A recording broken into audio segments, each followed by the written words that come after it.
Coach Peña here for the Football Engineer podcast with friends, and today we got my boy Nate. Nadinho, how are you doing today? Yeah, I'm doing good. How about you? Not too bad. All right, let's get into it, bro. I got a really good question for you. What's your favorite Barcelona jersey of all time? We know you're a big Barca fan. What's your favorite kid of all time? If I say the 2016 one. The I love the 2016 the one, the side stripes. It was pretty good. side stripes. Yeah, it was the year after I believe we won the Champions League. I think it was a treble too that we won that year. Yeah. Yeah, I think the best Barca jersey I seen, the orange and yellow one. That's one of my favorite ones too. The away kit. Ooh, the 2012 one? Yeah. I think it was it 2012 or 2013? But yeah, the orange and yellow one, the Catalonia edition. I think it was 2013. Yeah, I remember Messi Yeah, playing that in one's those. hella clean. The way like the orange and yellow merged. Yeah. It was like a weird like gradient, but I think that's one of the coolest Barca jerseys I seen. Yeah. I like that one, and I think it was either 2017 or the 2016. I don't really remember. I think it was 2016. It was the blue and black one too. Yeah, that one was nice. The interesting one was what last season when they came out with the white one. And then they like scrapped it all together because they said it was gonna look like Madrid colors. I don't know. That jersey was okay. I like the new home jersey of this year. It's pretty nice. I haven't gotten it yet, but I'm gonna need to. Then how did you become a Barca fan in the first place, bro? Back in 2010, dude, like I was back in elementary school and after I saw them play. I think it was like Barca versus. Honestly, I don't remember the team. I just remember my grandpa had them on. Just watching them, and I was like, wow, I was like, just play good. And just like describing the play, so me just like going into it. I just loved it. And then would you ever change teams? Never. I would never. Well, why? I mean, it's like asking you, like, would you go for Man City rather than Man U? I mean, I don't know if I would go for my rival. Like, you don't have to become a Madrid fan, but you could change clubs. You could become a fan of a different club in a different country or something. I just wanted to see how you react to that question. I would never become a City fan. I mean, City fans don't actually exist. That's fair, bro. They have no history. They're just The only history they bandwagons. have is like somewhat decent Barca. Like I said, they're just bandwagons. I have a friend that lives in the city of Manchester, and he said that Manchester is not blue. There is no blue in the city of Manchester. Everybody's a United fan. That's fair. That's fair. That's a team with history. Only the foreigners are City fans, or people who aren't from the city of Manchester are City fans. The oil farmers. That's all they do. They just fund their pockets. They just fund They're Man all City's either pockets, buy good players. Nothing else. they're all either City or PSG fans. Two. And then Nate, would you rather lose a final or lose to Real Madrid? Where's the final? Or who's the final against? Just But okay, I'd rather lose the final. I'm not even gonna lie. Like, yeah, we if missed you out lose on the if trophy. you lose the Clásico, you're gonna hear it for a while, bro. For a while, it's like an understatement. It's like years upon years. Like you hear people Would still you? talk about the 5-0 about Barca versus Madrid. Think about that. It's just And that was like unbelievable. freaking 15 years ago. That's why it's just can't even believe it, bro. It's like 15 years ago, and they just played absolute class around them, absolute ball. I was gonna say, have you seen that Pep interview or no? It was like this youngster.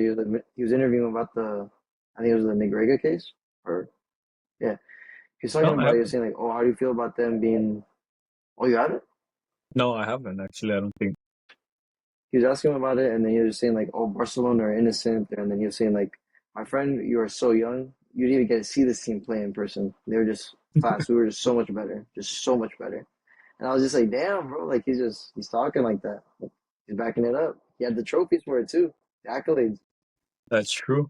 And then like talking about score lines, would you rather watch a 4-3 game or a 1-0 game? 4-3. It's And like you're then on the edge, you see it, and you're just going back and forth, back and forth. and then why do you sit and watch soccer? What makes soccer watchable? The World Cup's coming up, and I talk to people sometimes like they see the football engineer hat and logo, and they're like, well, why should I watch the World Cup? Why should I watch soccer? I never really watched soccer. Like, is it really interesting? And that's always try to tell them like it is, but I guess it's not everybody's cup of tea, you know. I get that. I don't really know how to explain it. Watching just brings like a certain joy. I just, I don't know. You're able to see people kick the ball around of different nationalities. It just connects everybody together. It doesn't really separate anybody. Like everybody's included. I mean, I get both sides of it. I Like think that's sometimes, like cool. if you see a team that just keeps possession the whole time and they're just like knocking the ball around, and you're like, is anybody gonna ever score? You just got one team that's like parking the bus, and the other just passing the ball like 100 times. So Atletico Madrid versus Barcelona, essentially. Yeah, like they're just passing the ball, and then like, I get it. If you're not a big soccer fan, I get it. It could be kind of boring because it's just they're just knocking the ball around. It's not like, but then you get some games where it is really back and forth. It's more, I guess, kind of like a basketball or something. But some games, I guess, Yeah, I get can that be because I feel boring. like people. Yeah, I feel like people kind of just think soccer is underwhelming because like the score lines are like super. Well, yeah, it's super low. Like when there are blowouts, like for instance, like the one that you said earlier, Brazil versus Germany. Like those games are pretty Yeah, crazy too, where it's just goal after goal after goal. Or another one too, unfortunately, to say the 8-2 versus Barca, that one as well. Like goal after yeah, goal after goal. Like those games are like really exciting, yeah, but then you also have games that are like very important just off of one goal as well. Let's say yeah, the Barcelona versus Real Madrid game, the 3-2 in 2017. That one was decided by one goal. Or what's another one? I think Barcelona versus Man U, no? It was it like 3-1 or was it 2-1? yeah. It was. Yeah, like that one was like only just two goals as well, but like just the possession of football that they were playing as well was just great. So I I mean, not think really part of it like too. I would say not really like the scores aren't really too much of a big factor. Well, I mean, they are obviously, but I mean, just play styles as well are just super cool. Like we have wingers that can drop back, that can also do overlaps, or that can do inverted runs, that could try to take on like defenses or try to like break them down in a different way. I don't know, like football, you're just able to play in many different ways, and like many different styles are just combined like into each teams. And I think it's super cool. I feel like the thing here, especially in the U.S., since we have like basketball and like American football and all these things, is that they're like super high scoring. A touchdown in American football is worth 7 points. So like you have a score that's like, like 24, 21 or something. So it looks like there's a lot of points. When in realistic in American football, that's only three scores. So that would be, like 3-2 or something. Like. Well, since goals are only worth one, like we don't, especially here in the States, we don't see it as a high scoring event. So I think that's why people don't really watch it as well. There's not, but yeah, there was like 40 points scored in that game today. It's like damn, there was like 4 goals. Yeah, like think about it, like the Barca versus Bayern game. I hate that I'm bringing it up again, but let's say like the points were like seven each. The game would have been Yeah, what 40? No, I'm sorry, 56 to like 14. Dude, yeah. This man doesn't like know that would have been like a multiplication, ridiculous man. He's scoreline. just a little slow. No, I got it wrong on the first one, but it was 56 though. It's 56. This man's struggling to do multiplication today. Nah. I corrected myself before I even said it. I was like, wait, no, it's 56. I got it. Nah, but like that's kind of like proof of it though, of it being a bigger scoreline. Yeah, like Like think about it, you like look you don't at even see football games like to those scores either. you even see, I think you look at the NBA, like the NBA scores are 120 or 110 or something. Right? But even then, you look at like twos and threes, like that's basically the score would be like 50 to 48 or something. It would be like if they changed like the amount of points a goal was worth, I feel it would like bring in more audience. Lucky people would be like, damn, that's a high scoring game. Yeah, it's true, but like at the same time, like I don't really know what the new number would be. If that makes sense. A Like random number like 15 or something. Like so this if you score like you know, like tennis? yeah. No, that's I don't know about that one. I think that one's like a little. I don't know. Just make it That some sounds like like so like unrealistic, low absurdly key. large number so that the final score is like, make it like 100. So when Barca lost 8-2, it's like 800 to 200. So people would want to see it. Dude, I'll start crying if I see that. Looking like a FIFA scoreline. That's Uh, crazy. what's your largest FIFA victory? I think like 11-1. Now, I think. And I think the goal's like a pity goal if I'm not wrong, but it's still funny. I think the most I've ever beat somebody in FIFA was like 17-3. So, who? It was Philly. Yeah, that's Philly. We're gonna have to get him on here soon, bro. I think the most I ever What beat about you what's was about like, that? I think the most I ever beat you is like 3-1. What? Bro, the last time we played, I think was like what 2020, give or take, like in 2021. Maybe like 2022 or 2023. It's been a minute though. We just always play pro Wait, club. well, yeah. I think the only other time that we played against each other too was in Pro Clubs when we switched teams with other people. That's always fun though when we play pro clubs against each other. I feel like we just like cancel each other out. Yeah, it was pretty fun. It was like just a constant like back and forth of just getting the ball back and then having to take it away. It's just the same thing for you. When we play against each other, I feel like I already know what you're gonna do, and you know what I'm gonna do. So like we go from being like great players to like average because we just like can't play against each other. No, but like like you said, we just cancel each other out. We both have like the same idea points. Like we kind of like see it, but I think you have like a better vision than me. To be fair. That's right. And then what's the best FIFA ever since we're in the content of FIFA? FIFA Mobile back in FIFA 2014. Mobile. FIFA Mobile's so weird, bro. Like FIFA Mobile's weird because you can have players that are like 125 overall, and you're like, that doesn't make any sense. Like Nah, but players go that's like over like the 100. yeah, but that's like the new one though. I'm talking about like the actual one. It was like FIFA 15, like on your phone. Like that Yeah, one, yeah, it was pretty cool. It was pretty peak. yeah. With Messi on the cover. Like that one was pretty cool. Yeah. That one was pretty cool. I don't know. That one was a joke answer, but like it was actually a cool FIFA. Though. I'm not gonna lie. That's Realistically speaking though, the best FIFA, I'd probably say like, damn, bro.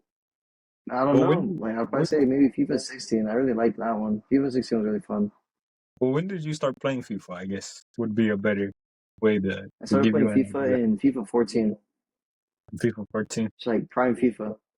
Yeah, so I played like FIFA 14 through 17 pretty like consistently. I played Ultimate Team. I played I don't know, like career mode. It's pretty cool.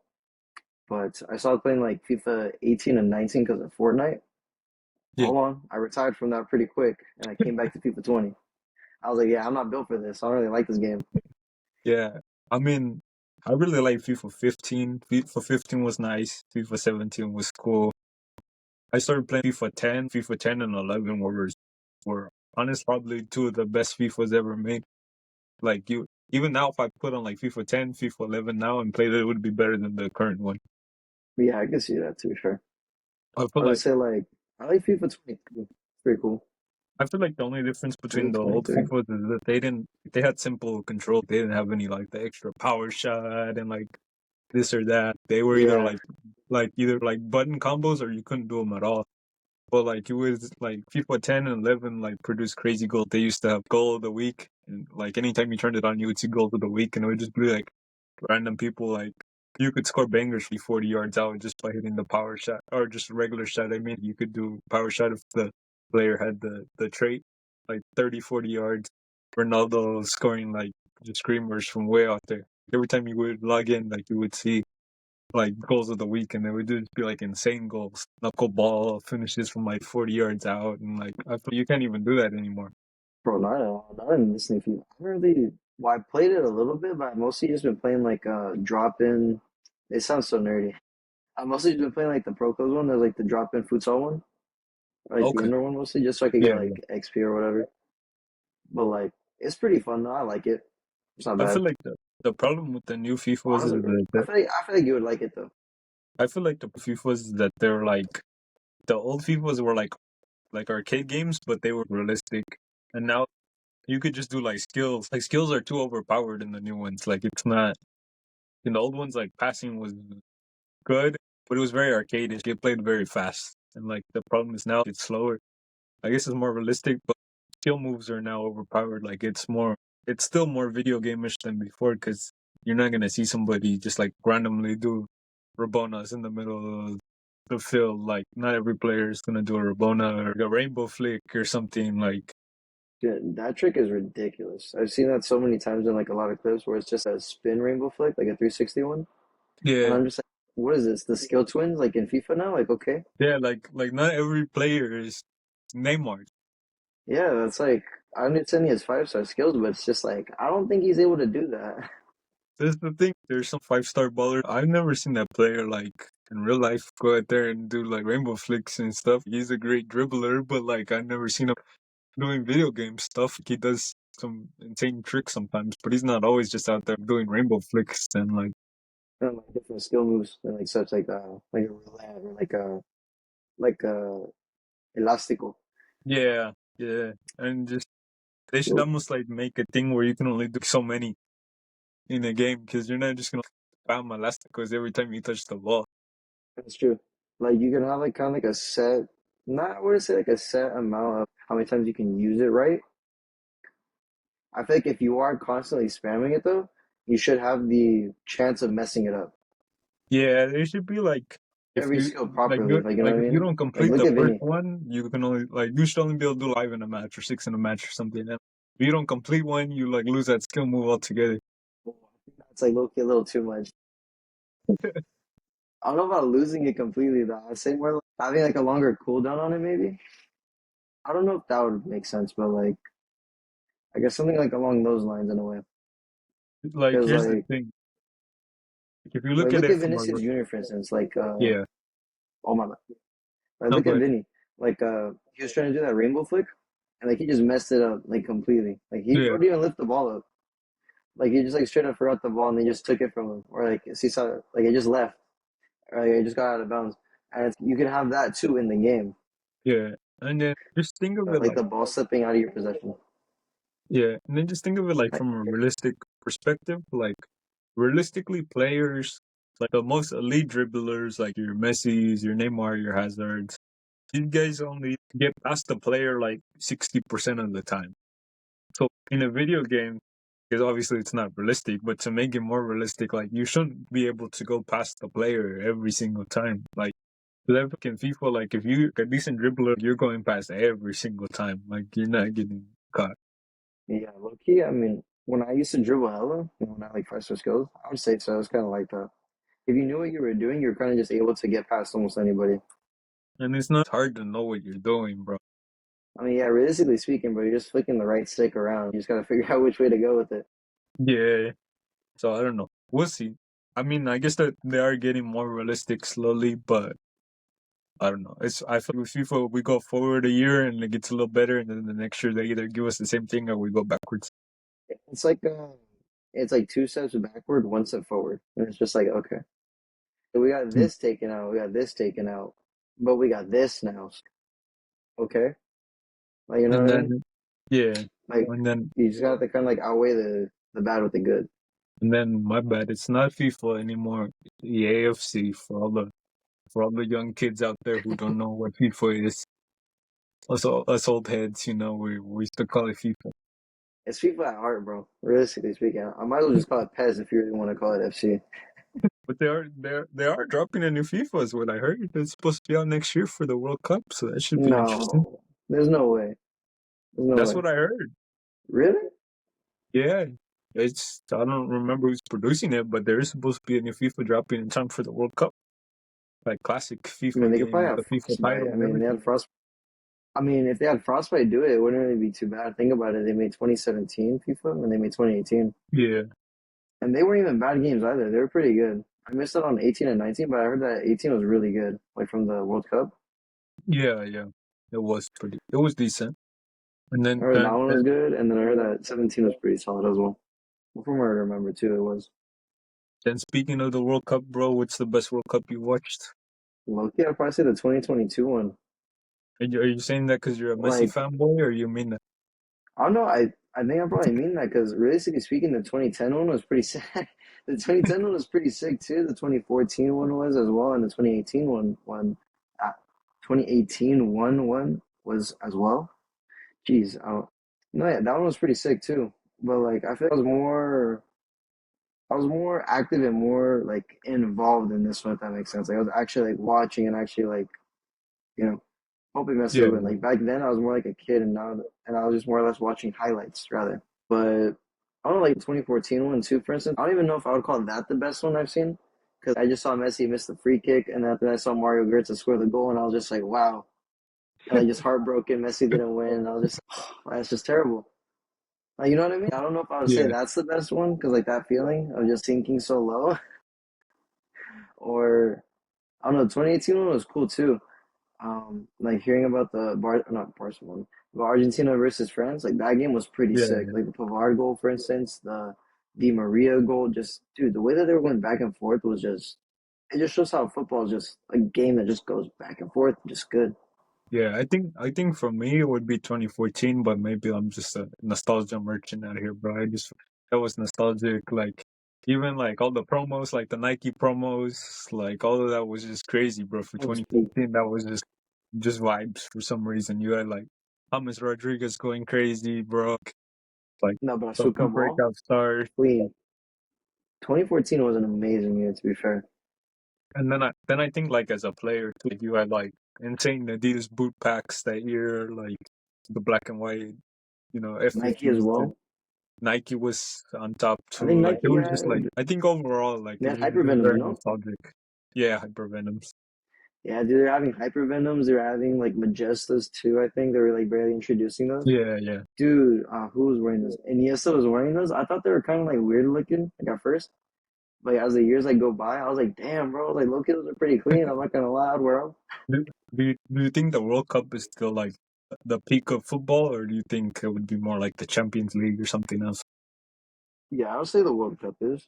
I feel like people kind of more or less downplayed it because Messi had won it and because how much Messi has won throughout the years as well. I I, I I hate how think it's kind of like turned more into like a Messi with this conversation. you're showing that you're No, a but it's Messi like fanboy right here, bro. Are you a Inter Miami fan too?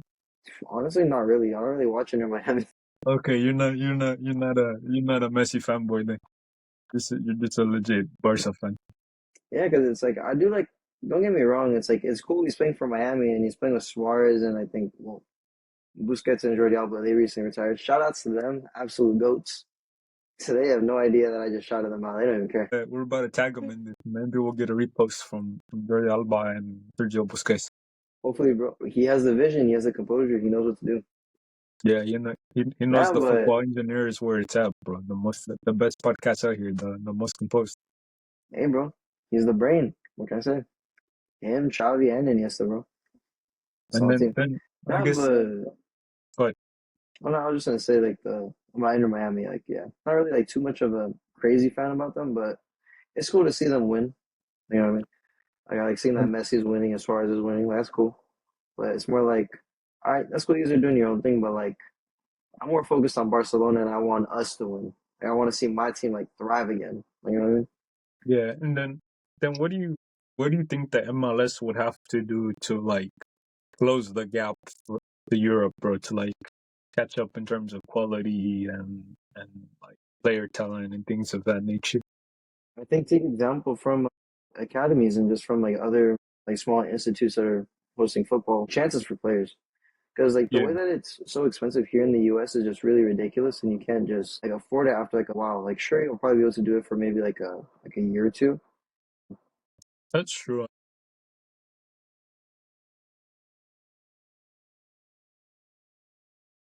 So you just kind of like lose the joy of it.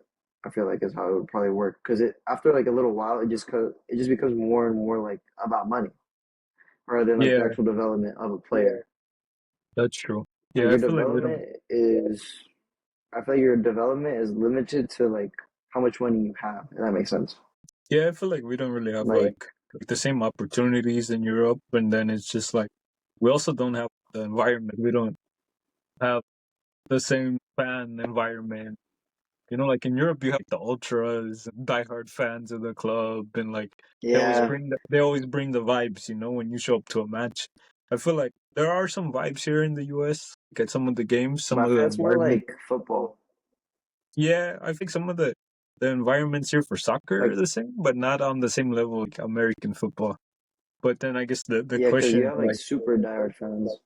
I guess the question is then like what do we do here in the US to bring more casual fans into soccer? I guess like, how do we make it more hype so that we can get people to like actually watch soccer? Like soccer is growing, of course. I think through our generation and the next generation, like more kids are playing soccer and stuff. But like to bring in like all sorts of fans, you gotta have some sort of hype. And I think that's what we're hoping for with the World Cup. But I don't know that will change soccer environment in the stadiums afterwards per se, because all the people who come for the World Cup are from all over the world, and that's how soccer is everywhere else. But it's not like that here in the States. Regardless, like, it'll grow soccer a bit, but I don't think that's going to change the environments per se that fans are in. Fans, I think, like somebody that's getting into soccer wants something with vibes. That's why they tend to go to American football or basketball or whatever. Because like those sports kind of have like their own ultras. Yeah, Like yeah, they have their own like super fans essentially, and that's kind of like what does hype up the sport a bit more. I would say, yeah. like in soccer, for instance, like Arsenal, they have a what's his name, the dinosaur. They have the Gunner. dinosaur, for Yeah, instance. I forgot his Gunner. There we go. They'll say like Gunno or like Gummo or yeah, whatever. I yeah. was like, that Shout is out, not the right name. shout out to my boy Kenny Lee. He won't. Hopefully, he doesn't bottle it. I hope he won't bottle. But yeah, like I said, like Nah, I feel like our fan environments are lacking, so that's why more people aren't. Let's go watch soccer, or let's go do this or that. yeah, like in Europe, I believe they have more mascots over there. And I think it's like that is kind of like what hypes it up a bit more too. Like here in the U.S., for instance, like we like what was it? People love the NBA. They love the Mhm. mascots in the NBA. They do a whole entire like setup or segment for them actually halftime show sometimes. Like Yeah, they'll do a dunking contest or they'll do just some show in general with the mascot. yeah. So I it's feel kind of like just like I feel like they. What's kind of interesting, like I don't know if you've seen on Instagram, and these are wild, but like in Mexico when they have like the halftime competitions with people, like they're like running through things and jumping over things, and like I feel like I don't know. I feel like in soccer culture, there's not really like halftime things, and I guess that's more like an American thing or in the Americas. But I feel like just like walking around the stadium and stuff, like it's cool, but like it's not like European level. Like you don't got people walking for miles and like through the city, chanting and singing, and everybody knows all the players. They got more yeah, vibes, that's a whole vibe. Yeah, Yeah, like it's that. just a whole vibe. It's like a whole fan experience. Like you feel like you're part of the team, like part of the culture and stuff. We don't have that here in the States. Like, I think it was 2 years ago. Yeah, 2 years ago when I went to the Barcelona versus Arsenal game. yeah, I ain't gonna lie, we did lose. We lost 5-3. I'm not gonna lie. But dude, it was vibes though. Like just the game was like super cool. I went with two friends, my family, yeah, and I don't know. It's just a whole vibe and just being able to see like a bunch of other like Barca fans and just everybody just kind of being like a big family essentially. I thought it was yeah. pretty cool. Like Then I got into some but arguments with some Madrid fans. I ain't gonna lie. I think it was yeah, it was 2020. Was it? My bad. I keep looking over at like the calendar just so I could check it. It's yeah, like 2023, like 2024. Oh no, yeah, 2023. I was arguing with him and he was all like, "Nah, like what are you even doing here? You're gonna lose. You're gonna lose." I was like, "You're drunk and you guys got second place. I don't want to hear it." then Nah, it was funny though. then you were talking about like kind of going with your family and stuff and going to see the game. Like a bit of a deeper question here, bro. But what does soccer mean to you personally? I say it means more like it means like an escape to me, or say. I'd agree. Like I don't know, I feel like a cluttered mind, like when I'm outside of it, but whenever I just kind of Yeah, go into play, I can kind of just kind of clear it and just kind of have like a sense of what or I'll say a sense of what I want to do. Well, yeah, I guess I would say like a sense of what I want to do. Like I have like an objective and like I don't know, just like a mission, essentially. It sounds dumb, but like no, no, I yeah, would agree. I would agree. yeah, I it's feel just like kind of it's like like an escape. yeah, That, like for me, I don't know, it just clears my head. That's how I feel at yeah, least. I would say it's an escape, and then like very much like the idea that it unites people. I've met people from all over the world, played with people from all over the world, like people that I probably would have never met if I never played soccer. You meet people, you meet a bunch of homies, you make family, you just, and not just through like soccer, like even like how I met you playing FIFA, like, and just like bonding over soccer and soccer content and stuff like that. And it's just one of those things where I don't know. It's just kind of freeing, I guess, to play soccer, and I think that's why we all love it so much. Like it kind of sets you free, I guess. And it's like a way you can also build like bridges with people too. Yeah. Yeah, I think it's pretty. It's just a really connecting sport. That's what I really love about it. If Because like if you soccer may not disappeared, understand each other yeah, like in your language.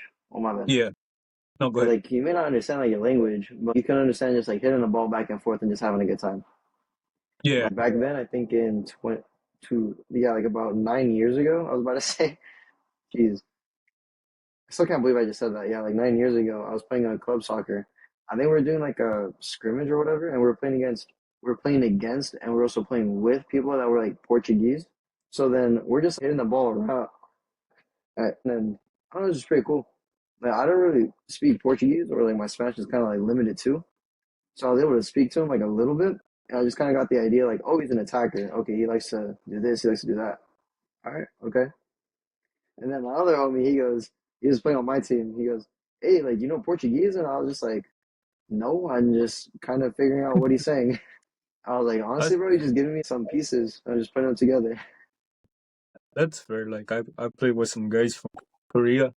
They didn't speak any English or very little English, but like we figured it out on the field. They could only pick up my name basically. Like they would just say like, "Oh, Peña," and that would be it. And then everything else I couldn't understand. But they would always, Like, like hey, we would Peña. figure it out.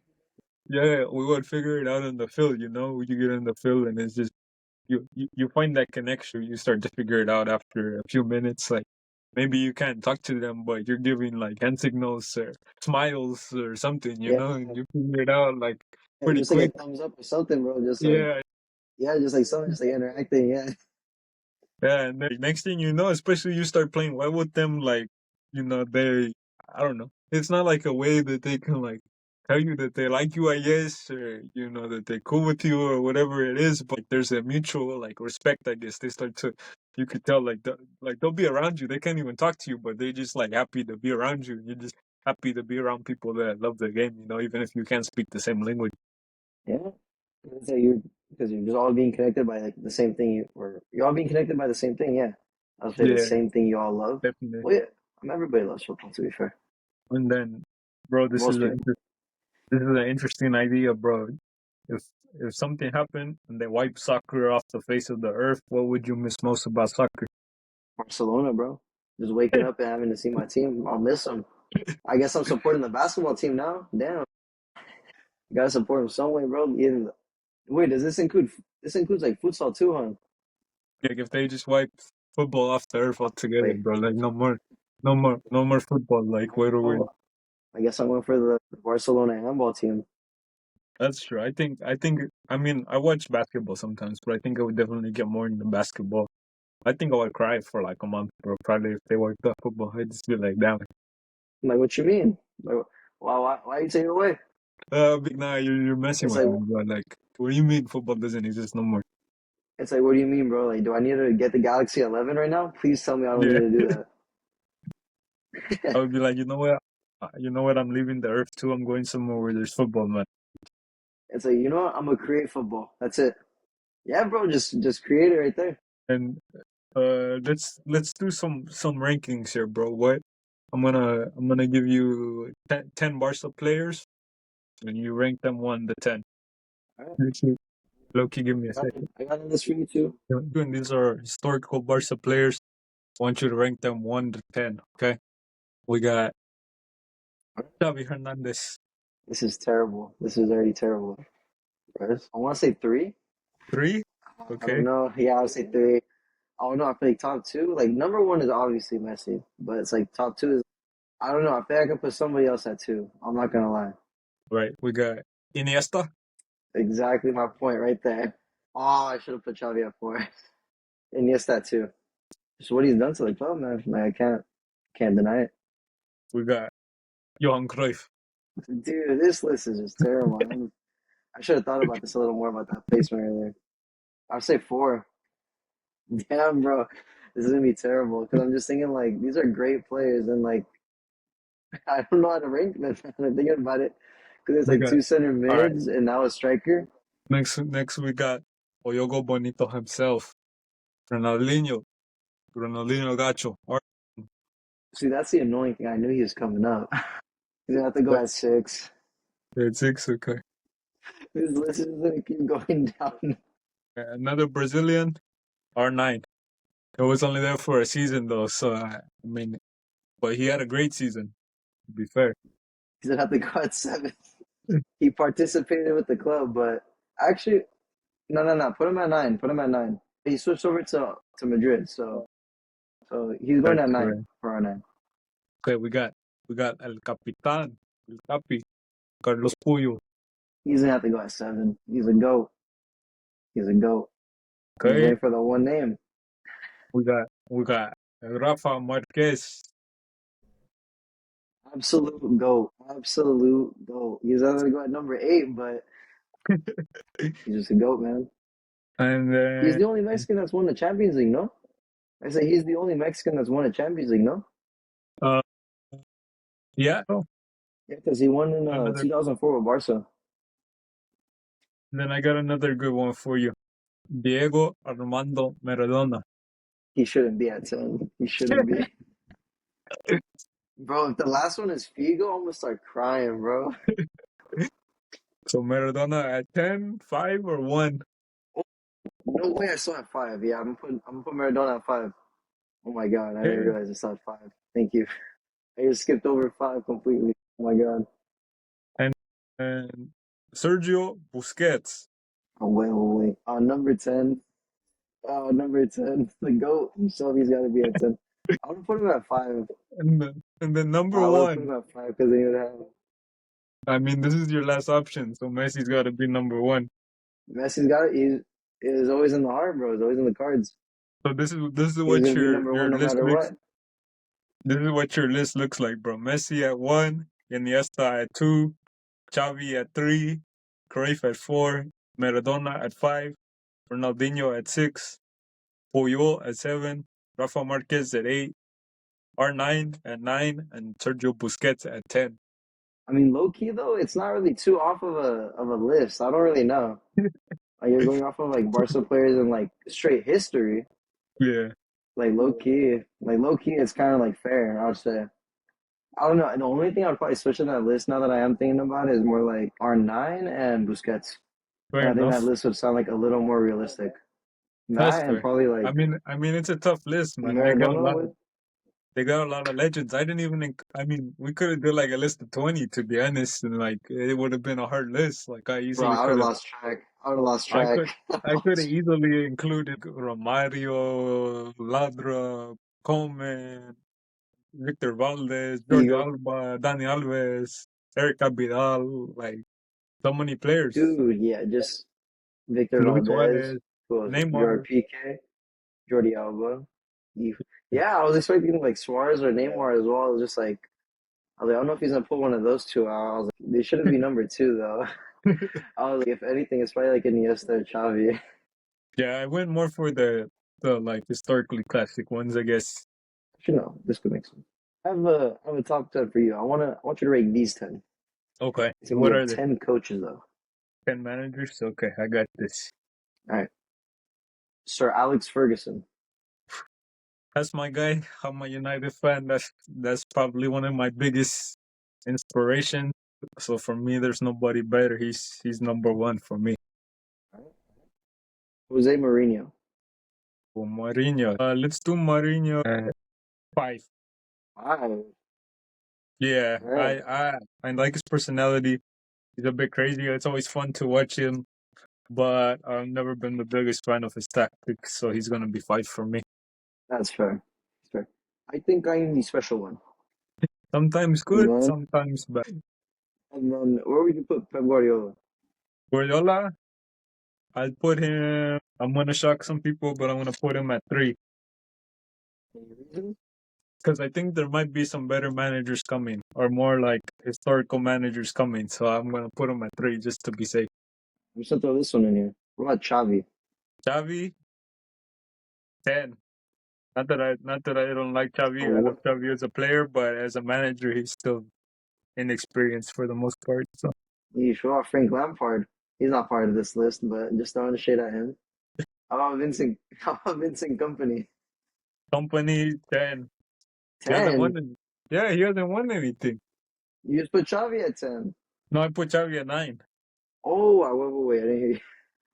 I thought you No, said no, 10. That was my Xavi at bad. 9, Vincent Company at 10, because Company hasn't won anything. Like, man was just at Burnley last year, bro. Like, come on now. All right. Hansi Flick. Hansi Flick. We can put him at 7. I feel like he's had success. He won with Bayern. He whooped Barca. So he flopped with the national team, but he was very good at Bayern. So let's give him a 7. Put him at 7. That's fair. That's fair. 100%. And then what about Ten Hag? Where'd you put him? Yeah, Ten Hag can go at 8. He can go above Xavi and company. His his Ajax team was magical. He flopped hard at United, but his Ajax team was magical. They whooped Madrid. They went on that run. They played probably some of the best football that Ajax has in the last 20 years or so. They were fun to watch, so we'll give him that. He was great at Ajax. He just couldn't handle the pressure of United and Leverkusen. They gave him like a week, and they say, you know what, nah, bro, let's go back to Amsterdam. I feel like a week is a little too short though for like a manager, like in my opinion at least, because you can't really Yeah, just like turn it around less that than quick. a month, and they fired him. They sacked him. I mean, Xavi made a better what? I think Xavi made a better impact at Barcelona than who? What was his name again? Than Ronald Koeman, for instance. Koeman put us at a pretty like bad position. I'm not gonna lie. And Yeah, Xavi made us bounce back. I think from it was either from seventh or eighth to second place. In my opinion, yeah, I think that was pretty good. And then the year after that, we won the league. So I don't know. That's how I feel about it, at least. that's fair. And then let me see. How about Jurgen Klopp? Klopp. Well, Klopp. I don't know who's left. That's the hard part. I got 6 and 2 left. So this is either gonna be a terrible list or it's gonna go well. So you let me see. Oh, I You got have 6, 4, and two, 2. Sorry, four. 2, 4, and Yeah, 6. Yeah, two, left. 4, 6, and I think 2, 4, and 6. yeah, I think 2.6. Well, let's put Klopp at 4. I'm a big fan of his pressing and his energy, and I think I try to bring that energy on the field too, but I'm not as crazy as him. Like he's just a freaking crazy German dude, like with blonde hair, dude. Like I don't got that level of crazy, but I do love the energy and love the way he presses and stuff like that.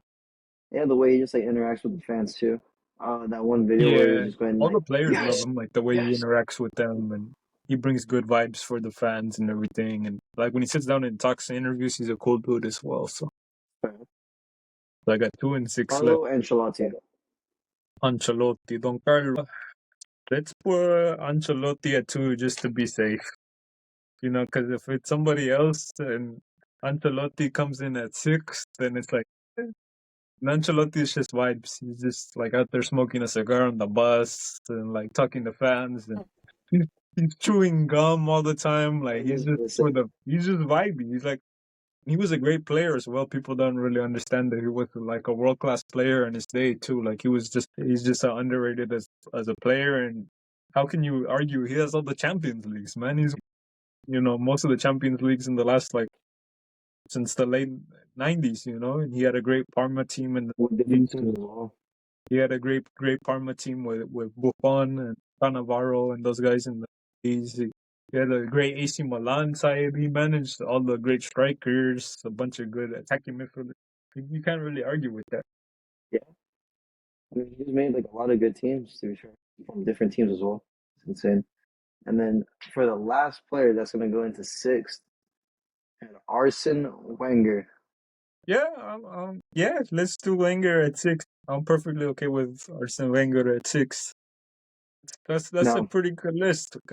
We got Sir Alex at the 1. I think in terms of longevity, he did it as longer than anybody really, and he had a lot of success with United. He won Champions Leagues.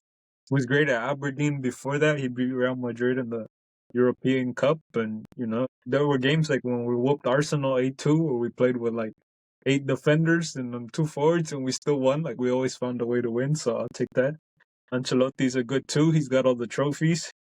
Pep at 3 is the tactician, but he doesn't have Ancelotti level trophies. He doesn't have as many Champions Leagues and stuff.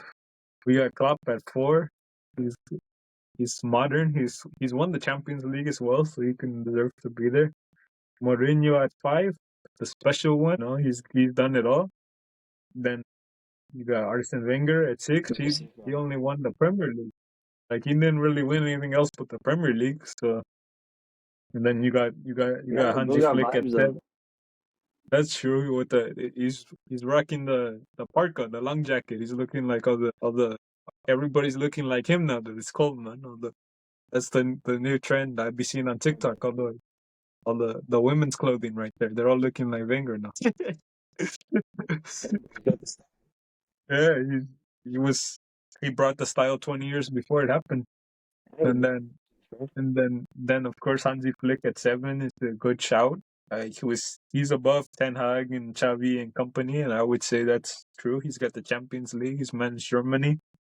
Ten Hag brought the vibes. He didn't maybe win as much as Xavi, but he brought some vibes. And Xavi, he brought us Pedri and well, no more Coleman, I would say, but Xavi kind of revitalized Barca for Flick, and then Vincent Company. That's He's a true. new manager. He The just amount. he just made the step up from Burnley. His only trophy. Well, he'll probably win the Bundesliga this year and maybe Champions League, but before that, all he had won was the championship. So, I mean, that's you can't argue with that. I mean, that's true, but in my opinion, I feel like Vincent Company will probably become a pretty decent manager sooner or later. Yeah, He's like, in my opinion, I think he's kind of like just the kind of like Xavi, like in a way. Like he was just taking notes from Pep, and he also decided to yeah, become a manager as well after Pep. So I think yeah, he's going to be a good manager, and I think him and Xavi will probably become better managers in the future. yeah, for That's how I sure, feel about it, at least. But for sure. it's a pretty So, solid list, to be fair. yes. All right, coming off of those lists, Nate, what's going on in like the transfer world right now? I know me and you kind of keep up with transfers. What's going on in the transfer world? Well, right now we have Eli Wahi. He's an attacker. He's going from Frankfurt to OGC Nice, which is a Ligue 1. He's going on loan for Okay, 24 million. yeah, So Lucas Fulker, he's a striker. West Ham went to Milan on loan for 10 million. So we have that's him, that's and then gonna after that, That's gonna be a good move. Sorry for the Mexico fans, but that means probably Santi Jimenez is gonna get a move soon, make a transfer. His time at Milan has been good and bad, so we'll see where that takes him. But Fulkberg was a good center forward, good striker, but his time at West Ham never really worked out for him. But at Dortmund, he was lethal. He was clinical. Had multiple seasons where he scored over 20 goals. Was great in the Champions League. Was scoring goals for Germany as well. So that's a good move for Milan, but yeah, we'll see what happens to Santi Jimenez. and next to Thiago Fernandez, he's a midfielder. He's went from Vélez Sarsfield to Villarreal. He's a free transfer for 7.9 million. Like, is he like a center mid or is he more like a winger? I think he might play like as an attacking midfielder actually. I think he's like a center mid. That should be a good move though. I know he was around the Argentinian national team and I think the like under 20s at some point, so that should be a good move for him. And next, we have two different Tottenham loans. We have the first one being Kota Takai. He's a center back, and he's going to Mönchengladbach. So he's going from the English League, Premier League, obviously, to the German League for a loan of 13 million. And then you No, have Manor Solomon, who's a left winger. He's going from Tottenham to Fiorentina, obviously from the English League to the Italian League for a loan of 16 million. So three more than his center back friend. that, yeah, that'll be a good move. He was really good for Shakhtar, and then he moved to the Premier League with Fulham, and it never really worked out for whatever reason. But when I used to watch him play Shakhtar like a few years back, he was really good. He was an exciting young winger. He was linked to really all the big clubs, and somehow he ended up at Fulham. But he's a good player. If he gets the right move and finds his confidence again, he'll become a top player. I think he'll definitely grow somewhere else. He just never really got the opportunity in the Premier League, and I think the Premier League is hard for a lot of players because of the physicality and stuff, but he's a good technical winger, so I think, the move away may be good for him. I think he'll do well. And then that's mostly all the news about the transfers right now. And then Nate, let's look at the major needs of some of the biggest clubs in Europe right now and for 2026 in the next two windows, whether it be during the January window or in the summer window, players who we think that the major clubs should sign. Let's start with PSG. For me, I feel like they need some fullbacks. Like especially now, like in the January window, like Hakimi's away at the African Cup of Nations, and I feel like they're a little light in the center of the park and in midfield as well. They've been signing young players under the age of 25, and so somebody like Fabian Ruiz is almost 30. they're trying to build a younger squad, so I feel like they may need to bring in another center mid. Warren Zaire-Emery has also been linked away to clubs like Man United, and he's not always a starter, so I could see him possibly leaving for more game time. But I think at fullback, somebody who could play both right back and left back, because there's not a lot of cover for Nuno Mendes and Hakimi, would be somebody like fullback from Brentford, Michael Coyote. He played in the Serie A a few seasons ago. He's Italian. He's very strong defensively, but also gets forward well. He's 21 years old. The biggest thing for him would be to improve his end product, pick up more assists, but he does get forward a lot. He could very much fill the Hakimi role, but he just needs to. Where Hakimi's elite is that Hakimi picks up goals and assists. He could definitely do that as well, but he would need to improve. Somebody like for the center mid position would be like Smith. He's a 19-year-old from AZ Alkmaar. He's been linked to Barcelona and other clubs. He's very similar to Pedri. He controls the play well. He's one of those players that sets the tempo and dictates the play. He would be kind of similar to somebody like Vitinha, so he, I think, would fit the role. If Vitinha goes down, or he definitely could play maybe a bit farther forward as he develops like a Fabian Ruiz type player, but he's kind of similar to Vitinha, so I think if Vitinha goes down or somebody, or like, if Vitinha for sure were to get injured or something, PSG would be screwed, so you gotta get somebody who's like similar to him. Something that sounds like a creative mindset. Yeah, like Vitinha controls the game so much, like him and Pedri. Mid would be a good player as well for Barcelona, but Barcelona has so many midfielders. I don't think you would sign him. That's the only reason why I wouldn't say like he's been linked to Barca as well, but like Barca has so many midfielders. You sign him, you know, somebody's not gonna get to Yeah, it's gonna play. be. Barca already has too many midfielders. I would say like Asado, Bernal, De Jong, Yeah, we kind of have like Pedri, every Olmo. midfield position covered from CDM to cam. Yeah, It's pretty. We have CDM, center mid, cam, right mid, left mid. We can have all of it down. In my opinion, yeah. Barcelona just needs a striker. A striker, maybe like another solid like fullback or a proper center back. Yeah, I think for me, like at center back for Barca, I would sign like either Schlotterbeck from Dortmund or like if you're looking at the Premier League, like Van Heck from Brighton. I think both would be good. They both have good ties. They're quick enough to play in the back line. Like you need somebody kind of quick. Like Inigo Martinez was great at kind of reading the play and also semi quick enough to play that like high back line with Hansi Flick, because that's why Barca's getting killed, bro. They need to change that line. I don't see Flick changing his style, so you gotta kind of get players that fit the mold. And then up top, like Lewandowski's supposed to leave. He's out of contract. He might stay, he might not go. If not, you always have Ferran Torres there. It would be like the quick fill in, but they also would need to sign a striker at some point. They're linked to, Holland and other top strikers, but they don't have any money, so it's like, how are they gonna buy a top player? But for me, I would try to sign Panicelli from Strasbourg, and he's Argentinian. He's 23 years old. He's a good pressing striker. Like if you look at his data metrics, he's one of the best pressing strikers in Europe. So that would fit Hansi Flick's style. And he's also clinical around the box, a great finisher and decent in the build-up. If you're looking for more like a proven scorer, then somebody like Gonzalo Ramos from PSG or Retegui, who's out in Qatar or Saudi Arabia and just moved from Atalanta, but was also the leading goal scorer in Serie A last season. So any of those would really fit, but I think Panicelli would be the best because he's going to be like a budget option, And Barca's broke. They need to increase the cost of Spotify again so that they can afford some players. It's real though because we have no money. I think we just barely got back to the one of one act or one rule, I believe. Yeah.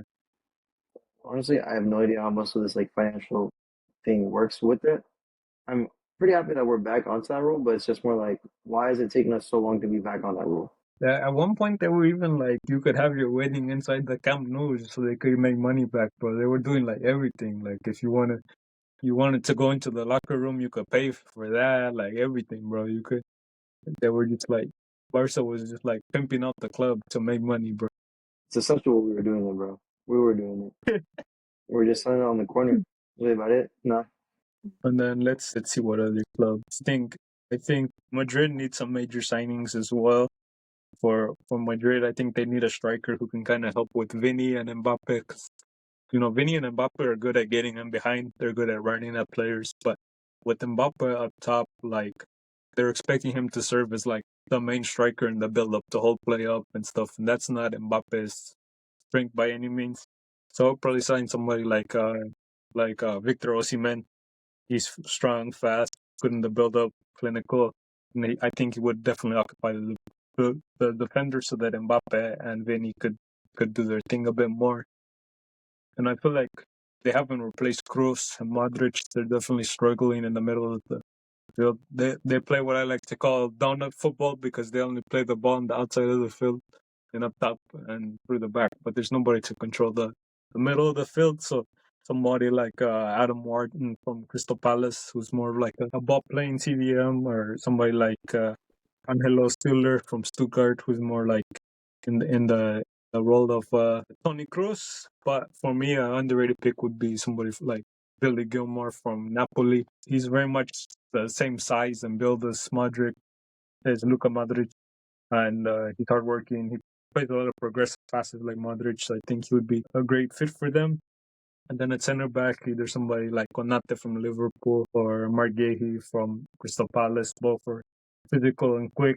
Kind of like Rudiger, but less reckless, because Rudiger is just crazy, man. Rudiger's like in the same mold as like a Pepe or somebody like that. He's just Yeah. Well, he's not like, yeah, he's kind of like similar to like Pepe in a way because he steps on people and like I've seen it. And it's just like ridiculous. yeah. Like It's he just stepped on funny to watch somebody's him run chest like though. not Like that long the man, ago. the man's a meme, bro, for real. He's a walking meme. And then looking at another club who needs players for sure is uh, who needs to revamp their squad. I would say I think they need to revamp their squad is Man City. Man City probably needs a new center back, I would say, because John Stones is out of contract, probably gonna leave. He's been linked with Barcelona as well. Bernardo Silva, I think, will probably move on. He's kind of on the decline. So I would bring in a much younger center back and maybe even a fullback. Maybe somebody like Tino Livramento from Newcastle, who's good at playing on the inside. He can invert, but he's also good on the overlap. He can play right back and left back. And for center mid, going back to the idea of Angelo Stiller from Stuttgart, he could dictate the play. And then to replace somebody like John Stone, somebody like Diomande from Sporting, who's a quick ball playing center back who would suit the Premier League style. Interesting enough, like as we've all probably seen, they're linked to Semenyo from Bournemouth. Kind of reminds me a bit of like Rafa Leao, to be honest. Like he's a very good player, but he's a bit more consistent, and he would be an upgrade on Savinho. But at the same time, like Man City has a lot of attackers, and if you bring them all in, they can't all play. So I think it would be a bit overkill. No Man City still have Dogu? Yeah, Or they what's got happened they with him? got Doku. They got Doku. He's injured right now, but he's having a great season. He's injured. They got Marmoush as well. They got Ryan Cherky. Like they got ballers, but the thing's like, how do you play them all? Or maybe Savinho's gonna leave. You never know. Savinho could leave, I guess. I mean, that's kind of the problem too, even with this Julian Alvarez, for instance. Like he left to go play with Atletico. At the same time though, I think that's Yeah, kind of like I think that was like a spur of the moment decision, like for him. Like it's like good and bad. I It's think like he'd good probably, and bad to have yeah, lots because of it's like players and lots of he's attackers, good. but like at the same time, as a player, like you want to play, like, and you got to manage all the morale of the team, and like if you're getting paid good money, like you want to be on the pitch. Like I think that's what I don't know. Well, I think that's kind of like the choice that Julian Alvarez kind of had too, because it's like he's a good Yeah, player. Like he's proven it. Like he's proven that he can like play at that striker position. But the only bad thing is, it's just that it's Haaland that he's competing with. yeah, Like Haaland's good. Like he's a good player, but like I feel like it's more like everybody kind of hands the ball to him. Like you know what I mean? It's not more yeah. like he kind of creates something rather, but it's more like if he's there, he's gonna score it because he's just tall, or because he That's has true. power rather. That's But true. rather The for Julian the whole Alvarez, in game my is opinion, like Julian Alvarez like is he more does like it. a complete striker. I think he suit more like at Barca, in my opinion, rather than like Yeah, at he's been Atletico. linked to Barca, but I don't know that Barca could afford him. No, I know that's like that's the terrible thing. Dude, that's such a terrible common factor just to hear of like every transfer to Barca. It's like, yeah, he'd fit. Yeah, but they're broke, no money. It's like, oh, great. It's I like don't think they're able it's to like afford him. It's like, nope. it's like being able to, like to get like to be able to talk to an attractive woman, but you can't afford to take her on a date at all. Basically, bro, you're window shopping at that point. Yeah, it's like when you're playing career mode and you've signed everybody already, but you're like, damn, let me go sign this player, and I can't at all. Like, damn, say all that for what? Yeah, and then another club who I think needs a major, not major, but like some players in is definitely Liverpool. They're struggling right now, and Van Dijk is fading a bit. Like you see all the memes, the dude's just like backing up with attackers, and he's like working on the He's pitch, and not. like, come on, dude. I mean, what's happened with Delict? Like he was at Bayern Munich, wasn't he? And then what happened with that? He just transferred out. Well, the lid's at United now. He's been playing well at Oh, United for the that's last.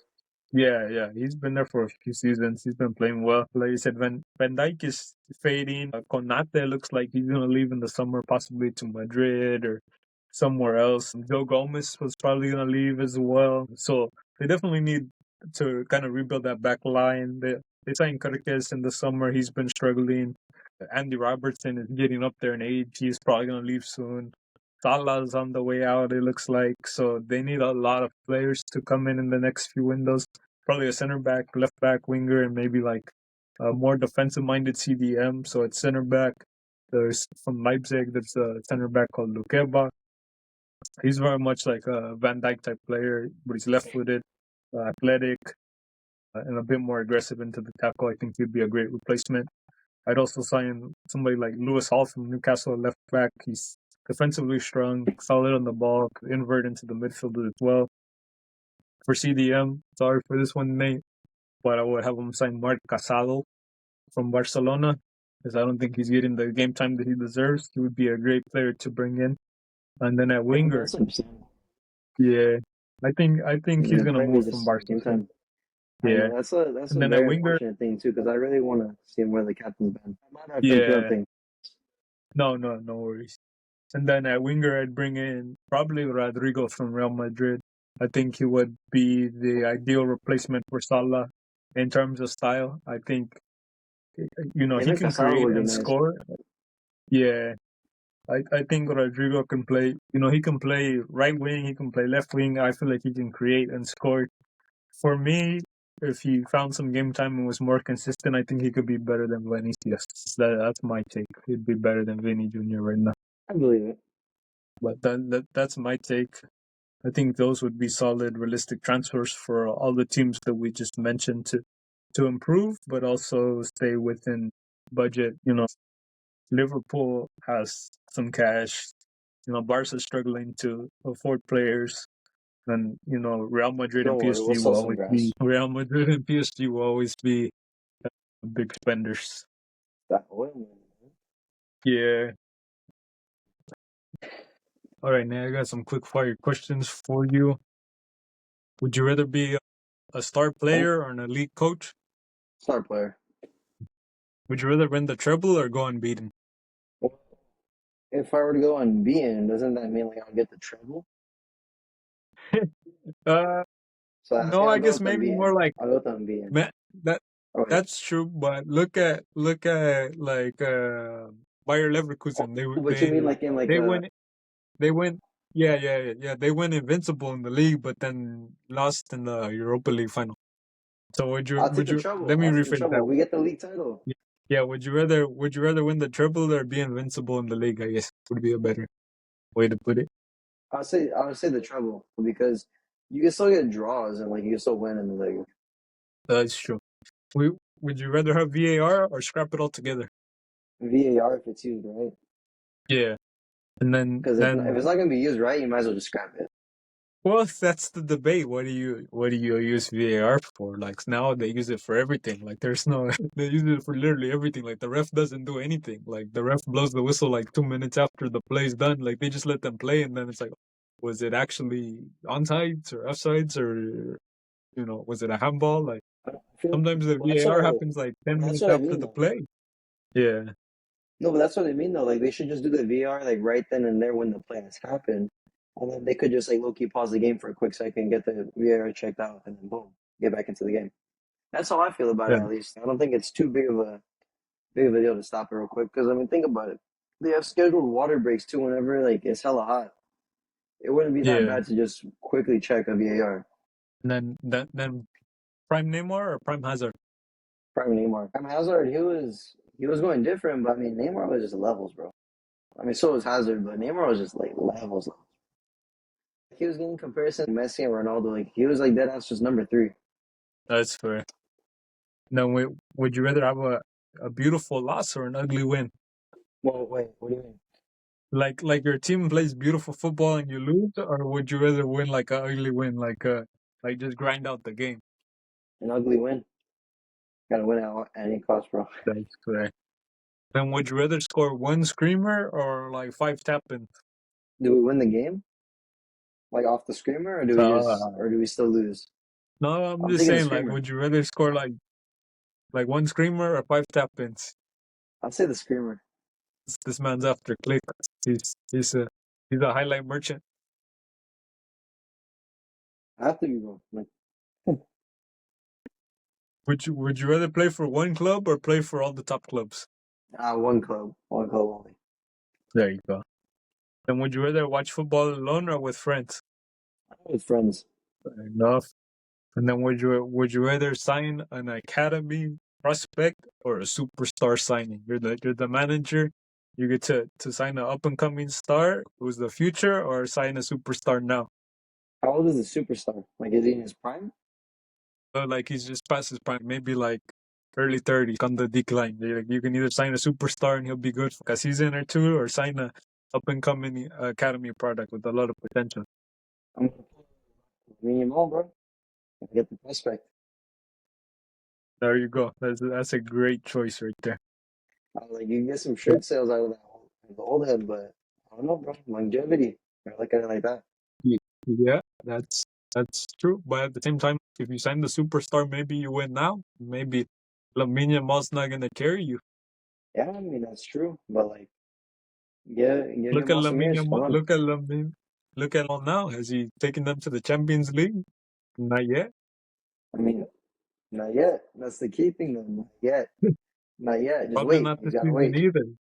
Yeah, it'll come in I time. hope this season. I think it'll It's not come gonna sooner or happen. later. I hope. It's Nah, not gonna okay, happen this okay. season. Let's be honest. This season, I don't know. It's too many ups and downs this season to really get a straightforward answer for this. I would say we're doing pretty decent in league. I think we're dominating the league pretty good.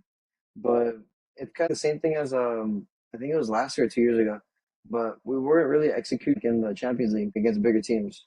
That's what it is. Yeah. Like we kind of just lose unless our thunder, but we kind of just lose I would say our confidence rather, like against bigger teams, because it's kind of like, oh, Then my we're a big team, they're a big team, like we have to try to compete rather than they no, have to compete with yeah. us or like in any way like that. And then my last one for you: who's winning the World Cup? I'd say Germany. Germany. That's an interesting one. I don't know, low We'll key, see. like it's the We'll see. I don't know. There's like some clips of Argentina. Like I've seen that. Like don't get me wrong, I understand they'll die for Messi, but I've seen some clips about Germany, bro. Germany's pretty nice. Yeah, they. I mean, they definitely can do it. I mean, the World Cups is crazy, bro. You never know who's gonna win it. I think there's definitely like favorites, but you know, any team, you never know. You could win games. The worst team in the tournament could win every game like 1-0 off corners or something. That's the beauty of soccer. You never know who's actually gonna win Yeah, the like game. ice So for what was it? I think it was Iceland that won the Euros, or was it Greece that won the Euros? no, Like them, for Greece won the instance, like Euros. nobody expected them to win it. Oh yeah, Greece won the Euros. Yeah, that's what I mean though. Like nobody was really expecting them to win it, but they won. Same thing when it's the Porto, for instance, like FC Porto when they won the Champions League. Yeah, Nobody expected yeah, them to win, but here they are. They just came out of nowhere. Like shit, bro. Like who knows? Like Egypt might win. Like Mo Salah might just come in and steal that. yeah. With Egypt, but yeah, like I said, you never really Not know. who do you think might win though? I think probably Spain, bro. I think Spain is there. Portugal probably make a good run, but I think Spain has too much quality, bro. Like they just the only thing that Spain is missing is a I striker. think it's Like if Spain had a legit striker, I yeah, would say for sure Spain's gonna win it. But Spain doesn't have a. I mean, Ferran Torres. They keep Morata around for some reason. They got. I don't know. yeah. They just don't have an elite striker. They're missing an elite striker. They have the rest of the team is perfect. If they had the Like elite if they have striker, it would be over. if they had a David Villa, it'd be pretty nasty. Yeah, if they had a classic Spanish striker, it would be over. All they're missing is like a finisher. The rest of the team is great, and I think they're not like Yeah, the you'd be classic actually Spain they're teams. pretty solid. They're not the classic Spain teams, and Pero they se don't just puede, güey. play tiki taka. They have speed. They have pace. They can keep the ball. They have everything. They're just missing somebody that's gonna score a lot of goals. They just need that one striker. Well, I feel like Lamine Yamal could low key like if he were to just be put in that position, I think he could probably go crazy with that. I mean, he's been pretty good like at Ken before. We've seen that. That's what I everybody think he'll I've probably be seen able to has said. dominate the role. They say long term they think he's gonna be like either a attacking midfielder or kind of a center forward. Like he's gonna kind Yeah, of be like like a actually Messi center type forward. player. But I don't know. Yeah, I can see him like as a center forward to be honest, because like he's more creative. Like se puede, like he plays like a lot of assists, for instance. Like I think it's pretty good. Yeah, Like I yeah, think he'd play pretty well like that, or even like as a false nine too. Like Messi was doing the yeah. same thing when he was playing winger, you know? Like he was just kind of like getting setting up, and then Pep was like, "What if we move you from the wing to center forward?" And then it just started I like think that reducing more. In my yeah, opinion, I for think that Barca, like I think, oh my bad for no, no, go ahead. I but don't like I low don't key, see hey, like going back to like Barcelona with it. yeah, I don't see like my thing is Lamine Yamal doesn't have the same passing range that Messi has. Like he's good, but he hasn't developed quite that passing range yet. Like Messi has always had like great passing range, even from when he was kind of in his early days. Like he always had a great passing range. And Lamine can play some nice passes, but I don't see him. He's more effective off the dribble than he links play, he keeps possession, but I don't see like all Barca players. But I don't see him being like as creative and gifted in terms of passing at this moment. Maybe he'll develop it. I mean, he's 18. Like, give him time. He's gonna develop more, of course. But I don't see him being able to hit that long switch like Messi would hit to Jordi Alba, or play these little like dynamic passes through balls and stuff like that. I don't see that in his game. He'll get assists and stuff, but a lot of his assists come from crossing positions, actually. But I don't see him quite, maybe in the future, but right now he doesn't quite have that vision of Messi or that ability. Even as a young Messi was able to pick out those passes and see them as well. Yeah, that's fair. But if he adds that to his game, then I think definitely he'll still be effective as a 10, like an attacking midfielder, but I don't see him being as effective again. 100%. I think I get you. Like he'd be effective there, but he wouldn't be as effective like as on the wings. I think he would be a good attacking midfielder. He would be better than average, but I don't think he would be a world class attacking midfielder. Because a winger, I think he'll be a world class winger. I think he'll be slightly better than average, maybe good attacking midfielder. And as a center forward, like a false nine, I think he would be probably maybe a little better than average, just because of his technical ability and what he can do, and his ability to run at players. But I don't see him being like a world class level at either of those positions. But I could be wrong. If he continues to develop his game and he develops the vision and the passing a bit more, he's already fairly technical or very technical, but he would need to increase those to be like a world class, like to be like an Ozil, to be like the De Bruyne, Bruno, like to get to that elite level of attacking midfielder, playing right around the box and playing through balls and stuff like that. He would still score goals because he would find space in the pockets and curl the ball and shoot and all that stuff, take on players. But to produce more assists and contribute more through passing and through balls and stuff like that, I think he would have to develop his game. That's fair. I can see that. I mean, he plays some pretty decent balls in my opinion. Like all of his assists are from kind of passing positions because most of the time they are kind of just like designados, just like a lot of those Yeah, from what I've seen already. But I mean, there are times too where he does play like a ball like over the top, where he will try to like orchestrate like a play too. So I mean, that's true. yeah, like if he's able to do that on the wing, like pretty decently as it is, I think he'll probably be able to like be a lot better at it, like in the middle, because he'll be able to control like both sides of the pitch.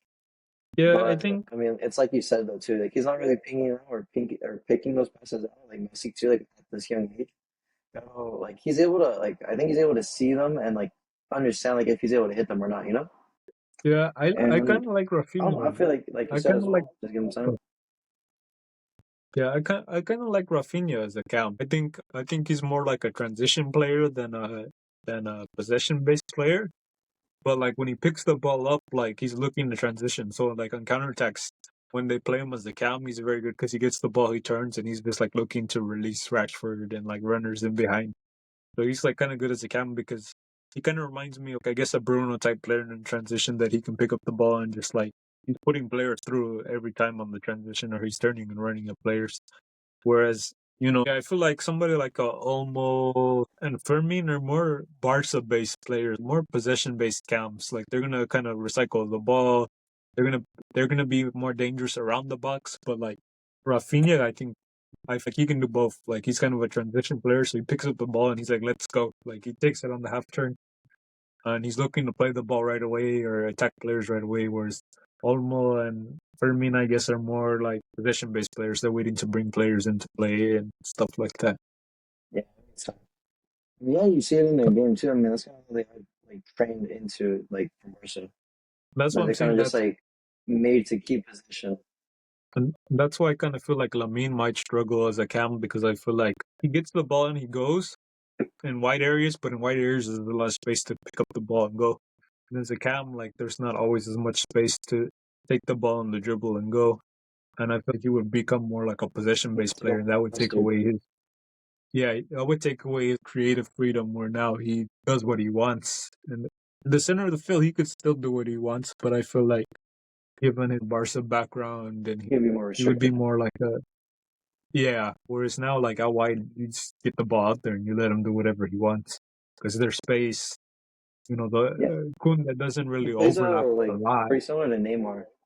Yeah, I agree. Like Neymar's been a like good he doesn't have cam. like Neymar's a the good cam as he aged, but I wouldn't say like a that's true. Neymar was a pretty good cam. I would say though like he takes inspiration from Neymar rather than playing exactly like Neymar. I think it's probably like a better way of saying it. yeah, Because you see like in the skills that he does, like the little like roulettes, the little um like I don't know, just like little turns, little like elasticals, like or just anything in general, but like the body feints. Like obviously they're all from like Neymar or Messi. Like they're just very like inspired from him. So you kind of just see that in his play style as well. yeah, I agree. I agree. But I think that's it for this episode. It was always great to sit down and talk football with you and talk about Barcelona and transfers and all the things we covered. It's always, we always enjoy sitting down and talking football together. So it was good to have you on again and look forward to having you more That's on good to be here. on. We gotta get more Nadinho episodes in 2026. Bring us more football insight. Gotta try to be here more. Yeah, we gotta hop on more and make more episodes together, man. We gotta do some more collabs on here. Yeah, But the next time, Peña.